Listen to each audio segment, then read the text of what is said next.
L'édito avec Mathieu Jolivet ce matin. Et plutôt que sur le fond, on va revenir sur la forme des débats budgétaires à l'Assemblée. Mathieu, ce que vous nous dites, c'est qu'ils s'enlisent, ces débats, qu'on prend du retard et que leur tourne. Oui, pourquoi ? Parce qu'on est à un rythme en ce moment de 11 amendements examinés par heure. Ça fait 100 amendements par jour et ça, c'est beaucoup trop lent. En vitesse de croisière, en commission, normalement, c'est 150 par heure. Donc à ce rythme, sur la partie recettes, ils ne tiendront pas, les députés, les 3500 amendements qu'ils ont déposés. Pour tenir, il fallait finir d'examiner toute la première partie recette avant mardi dernier. Donc on a déjà pris du retard.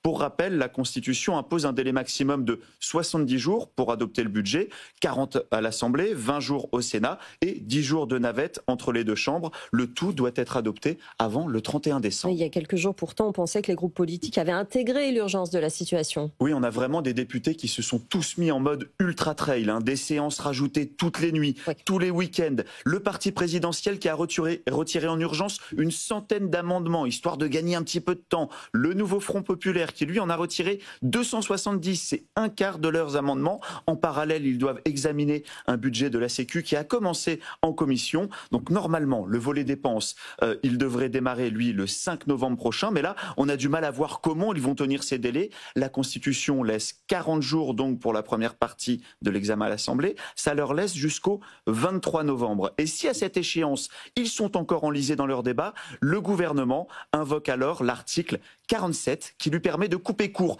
à toutes les discussions et d'envoyer le texte directement au Sénat à partir du 23 novembre, donc à minuit. Un scénario que redoutent les députés. C'est pour ça que chaque parti essaye en ce moment d'élaguer ses amendements tout en débattant. Sébastien Lecornu, il paye ici cette promesse qu'il a fait de ne pas utiliser le 49.3. Oui, il leur a promis plus de pouvoir aux parlementaires. Résultat, les débats s'enlisent. On n'est pourtant pas à des niveaux d'obstruction parlementaire déjà connus. Vous savez, les 3500 amendements, c'est vraiment pas grand-chose à côté des 137 000 amendements qui avaient été déposés en 2006 pour contrer le projet de loi qui visait à privatiser Gaz de France. Ça, c'était vraiment le record d'obstruction sous la Ve République. Pas grand-chose non plus, les 3500 amendements à côté des 41 000 qui ont été déposés en 2020 contre la réforme des retraites. Mais voilà, 149.3, le gouvernement se retrouve quand même piégé par le temps. Et en cas d'obstruction, il peut encore dégainer un autre article, le 44.3. Il s'agit d'un vote bloqué. Ça force le Parlement à se prononcer par un seul vote sur tout ou partie du texte. Merci beaucoup Mathieu Jolivet.